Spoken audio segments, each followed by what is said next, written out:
power floating sand and cement rendered walls with the Refina powerfloat. Have had a few questions and stuff asked me about the powerfloat and how it's going.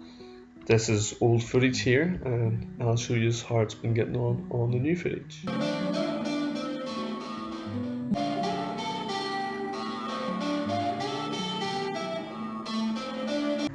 Refina powerfloat and how it's going. So this was done a good wee while back in very hot weather, and the background to this job is red brick, Belfast brick, and it's quite high suction. There was a scratch coat and all done previous, this float coat, the top render coat here. And on the Refina powerfloat at the minute is the plastic float blade that has been attached. And so I'm not going to even edit any of the footage I have here. I'm just going to talk you through everything what's going on.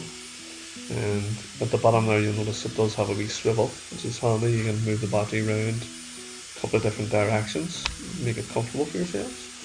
So previous attempt on this was very wet walls, and this attempt is now on very dry walls. So this is basically at the point where if I was to rub this with my float, I would have to be very quick at this stage, because any longer and this wall would be toast. It would need to be soaked down and then brought back to life. And I know a lot of people, that's the way they do their sand and cement, but I don't like doing it that way. I like to catch my sand and cement at the right moment. I don't like adding water to areas, or I don't like burn marks where when you're rubbing and it dries and it goes all powdery and crumbly. I think it's horrible looking when it's not been done right. And I also think that when you add water, the potential to stain the wall is too great.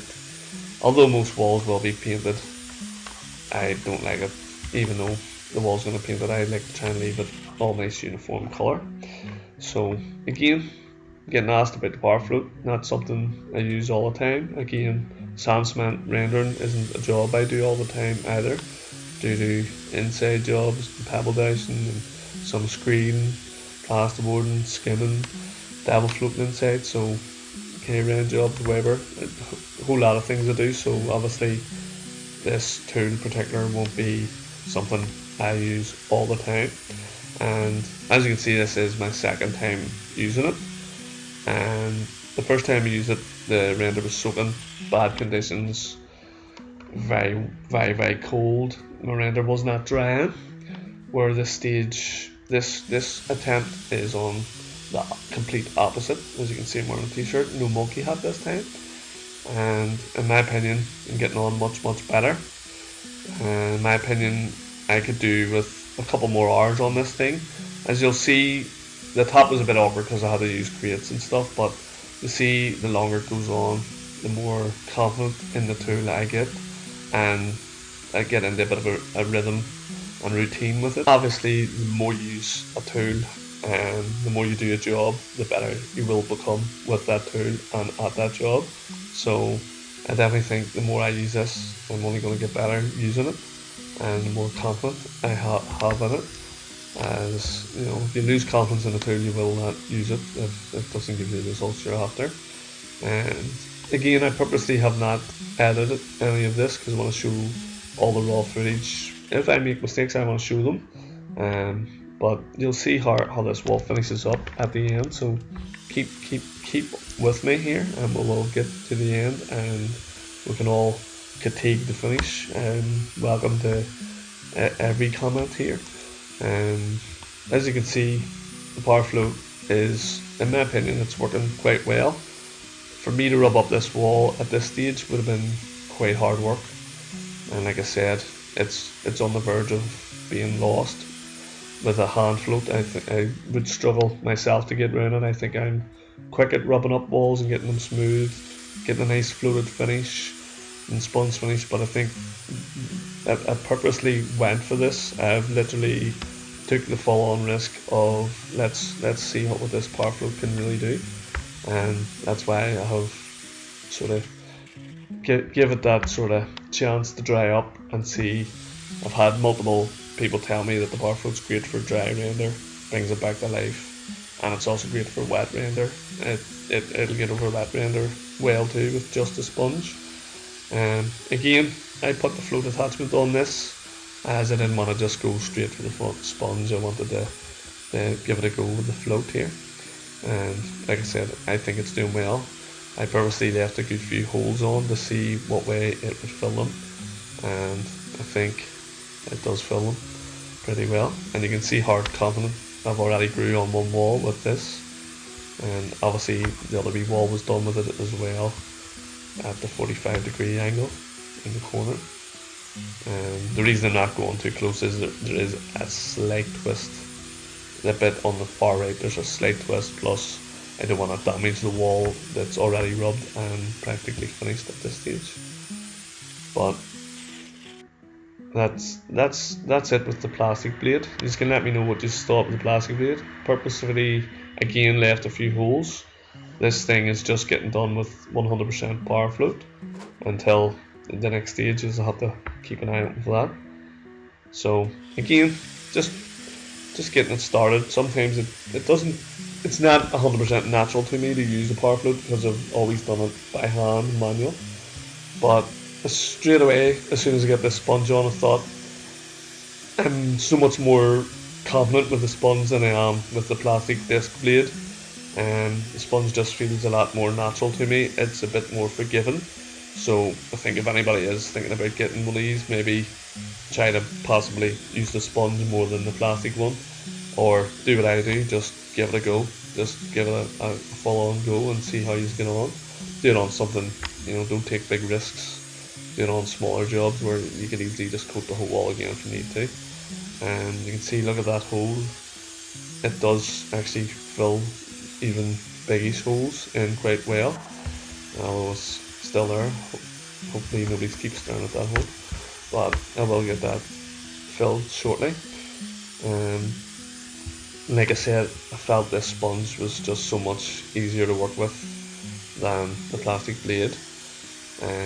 But again, I think a couple more hours and I think the plastic blade I'll be able to get even better results with it also. And as you can see, that's just filled that hole in. Didn't have to pick stuff up and add it in. It's sort of just moving around slight high bits into the low bits, which is good. It's what you would be doing with the float as well. Possibly you would add in more. You can see it's still quite bright as well, so I'm going to be able to put the camera across this wall and let you see, is this all wavy, bumpy, grainy, let you see the complete finish of this job as well. But I must admit, this has been a far better experience than with the wetter wall. I know a lot of guys say that it's great for water, wet walls, or they'll soak down the wall and give it a blast with a power float, but I found that I would have, without a doubt, struggled to finish this wall without the power float.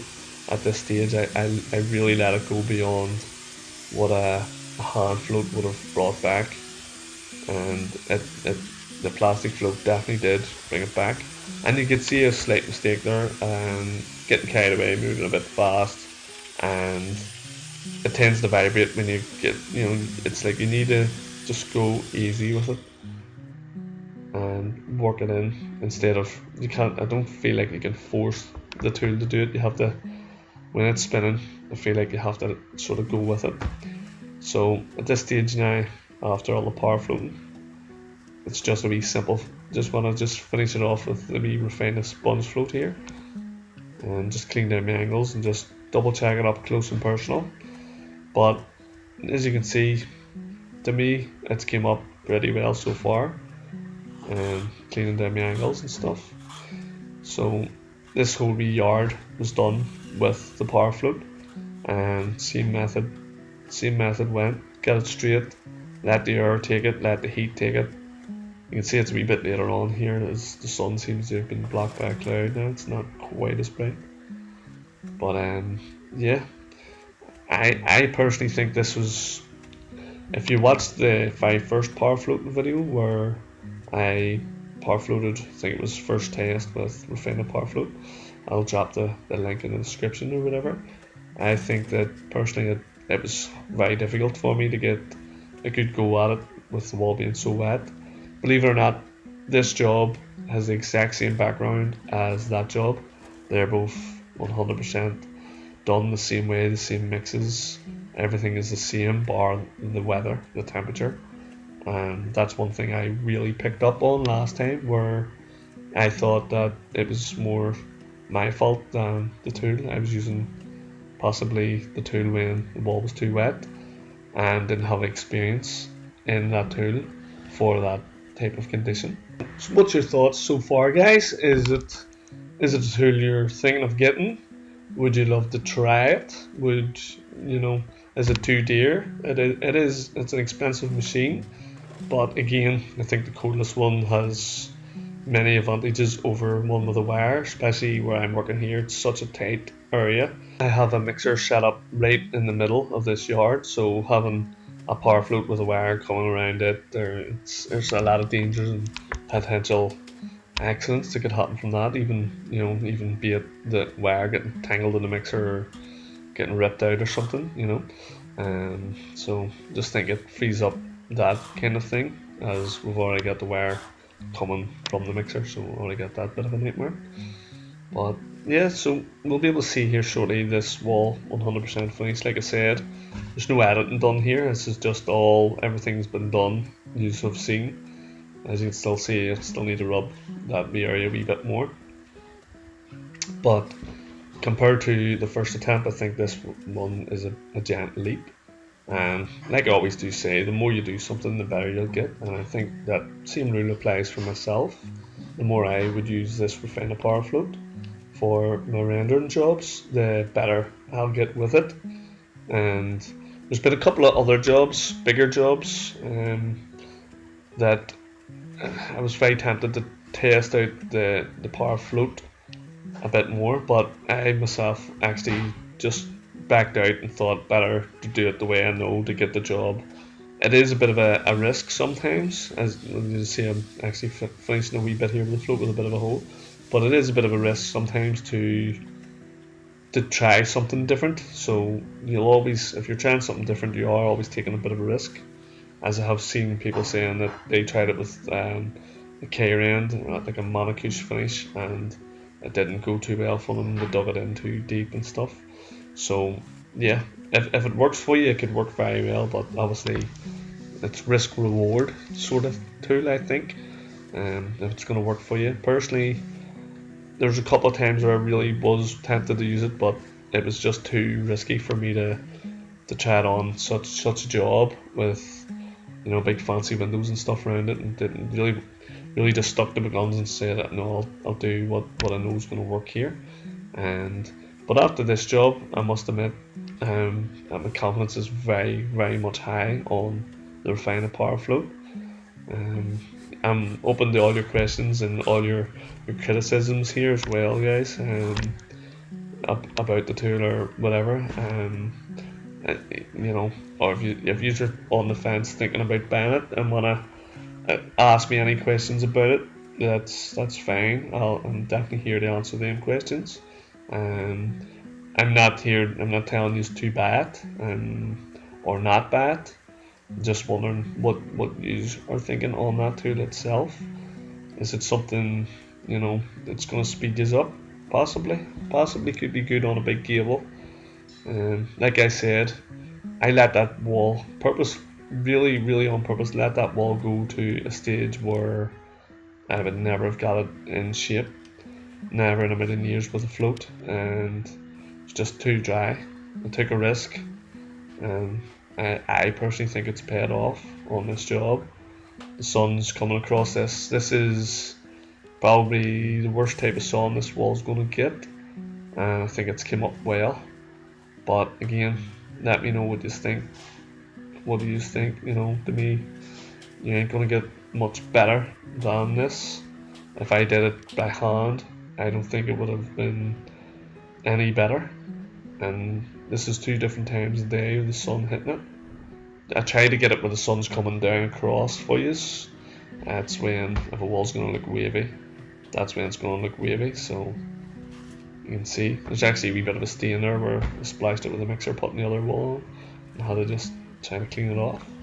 That line is a reflection from the glass behind, and also this wall has been done. Sorry about that sun flare.